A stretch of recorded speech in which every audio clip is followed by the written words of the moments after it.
La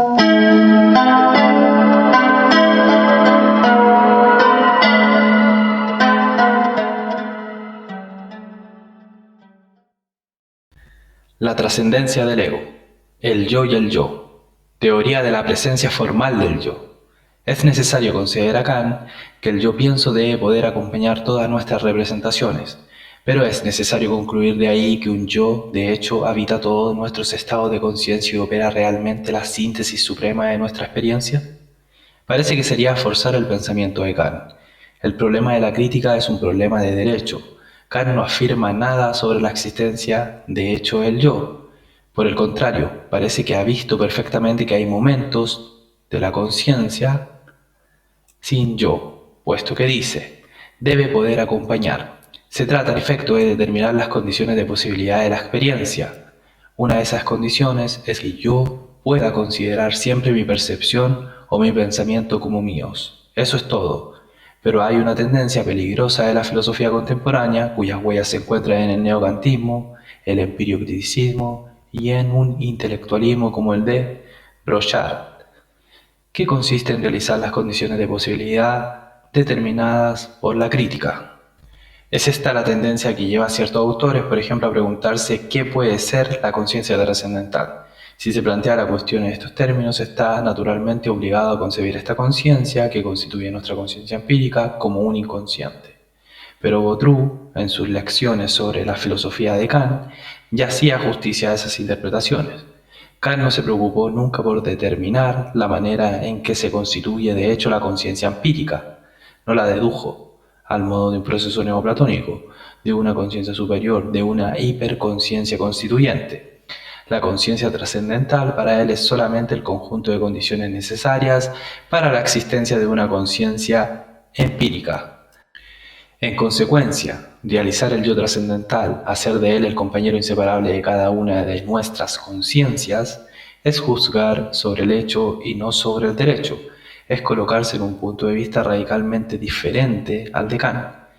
Y si a pesar de ello se pretende apelar a las consideraciones kantianas sobre la unidad necesaria de la experiencia, se comete el mismo error que aquellos que hacen de la conciencia trascendental un inconsciente preempírico. Si se concede entonces a Kant la cuestión de hecho no queda por eso decidida. Conviene pues plantear aquí con nitidez el yo pienso debe poder acompañar todas nuestras representaciones, pero ¿las acompaña de hecho? Supongamos, por otra parte, que una cierta representación A pase de un cierto estado en que el yo pienso no la acompaña a un estado donde el yo pienso la acompaña. El pasaje le entrañaría un cambio de estructura o la representación permanecería incambiada en su fondo. Esta segunda cuestión nos conduce a plantear una tercera. El yo pienso debe poder acompañar todas nuestras representaciones, pero es necesario entender por eso que la unidad de nuestras representaciones directa o indirectamente está realizada por el yo pienso, o bien se debe comprender que las representaciones de una conciencia debe estar unida y articulada de tal suerte que un yo pienso de comprobación sea siempre posible a propósito de ellas. Esta tercera cuestión se plantea, parece, sobre el plano de derecho, y sobre ese plano abandonaría la ortodoxia cristiana. Pero se trata, en realidad, de una cuestión de hecho, que se formularía así. El yo que encontramos en nuestra conciencia es posible por la unidad sintética de nuestras representaciones, o bien es el que unifica de hecho las representaciones entre ellas. Si abandonamos todas las interpretaciones más o menos forzadas que los postkantianos han dado del yo pienso, y si quisiéramos aún resolver el problema de la existencia de hecho del yo y del yo de la conciencia, nos encontraríamos con la fenomenología de Husserl. La fenomenología es un estudio científico y no crítico de la conciencia. Su procedimiento esencial es la intuición. La intuición, según Husserl, nos pone en presencia de la cosa. Es necesario entonces entender que la fenomenología es una ciencia de hecho y que los problemas que pone son problemas de hecho, como por otra parte se lo puede comprender si se considera que Husserl la llama una ciencia descriptiva. Los problemas de la relación del yo o la conciencia son, pues, problemas existenciales. Husserl encuentra y apresa la conciencia trascendental de Kant por intermedio de la epogé. Pero esta conciencia no es ya un conjunto de condiciones lógicas, es un hecho absoluto. No es tampoco una hipóstasis de derecho, un inconsciente flotando entre lo ideal y lo irreal. Es una conciencia real accesible a cada uno de nosotros desde que operamos la reducción. Pero es exactamente ella la que constituye nuestra conciencia empírica, esta conciencia en el mundo, esta conciencia con su yo psíquico y psicofísico. Creemos por nuestra parte en la existencia de una conciencia constituyente.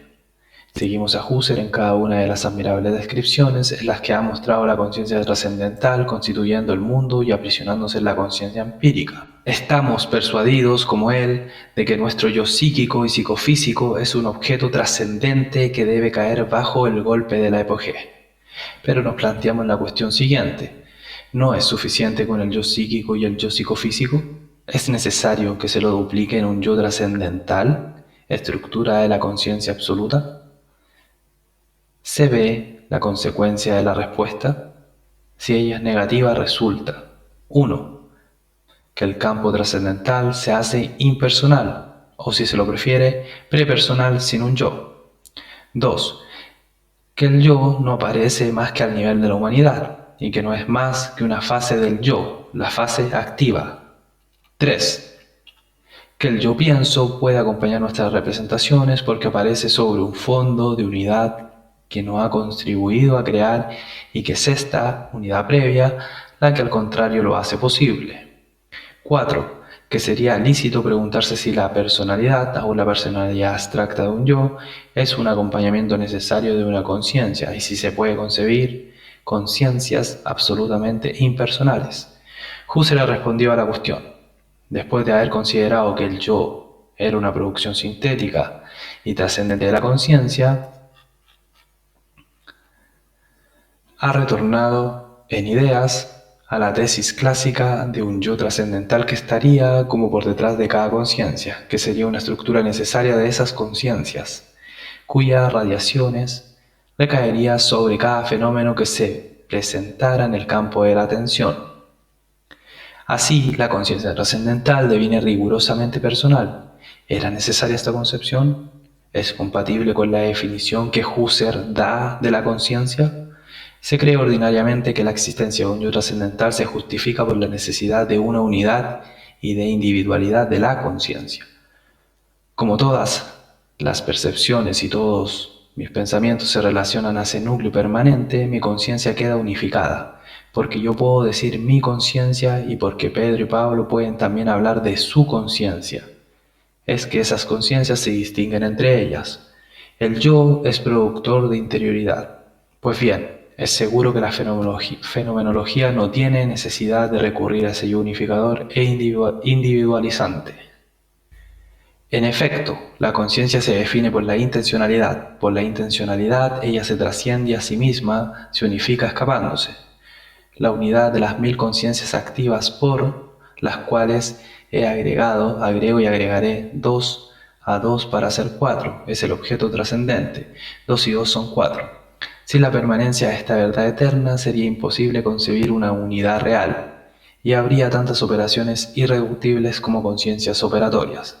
Es posible que aquellos que creen que 2 y 2 son 4 es el contenido de mi representación, se vean obligados a recurrir a un principio trascendental y subjetivo de unificación que sería entonces el yo. Pero precisamente Husserl no tiene necesidad. El objeto es trascendente a las conciencias que lo apresan y es en él que se encuentra su unidad. Se dirá que, sin embargo, es necesario un principio de unidad en la duración para que el flujo continuo de las conciencias sea susceptible de poner objetos trascendentes fuera de él. Es necesario que las conciencias sean síntesis perpetuas de las conciencias pasadas y de la conciencia presente, la cual es exacto, pero es significado que Husserl, quien ha estudiado en la conciencia interna del tiempo, esta unificación subjetiva de las conciencias, no haya recurrido jamás a un poder sintético del yo. Es la conciencia la que se unifica a sí misma y concretamente por un juego de intencionalidades transversales que son retenciones concretas y reales de las conciencias pasadas.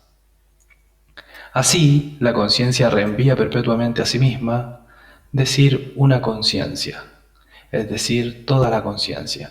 y esta propiedad singular pertenece a la conciencia misma, cualesquiera que sean, por otra parte, sus relaciones con el yo. Parece que Husserl, en las meditaciones cartesianas, ha quedado enteramente fiel a esta concepción de las conciencias que se unifican en el tiempo. Por otra parte, la individualidad de la conciencia proviene evidentemente de la naturaleza de la conciencia. La conciencia no puede estar limitada, como la sustancia de Spinoza, más que por ella misma. Ella constituye pues una totalidad sintética e individual enteramente aislada de las otras totalidades del mismo tipo. Y el yo no puede ser evidentemente más que una expresión, y no una condición de esa incomunicabilidad y de esa interioridad de las conciencias.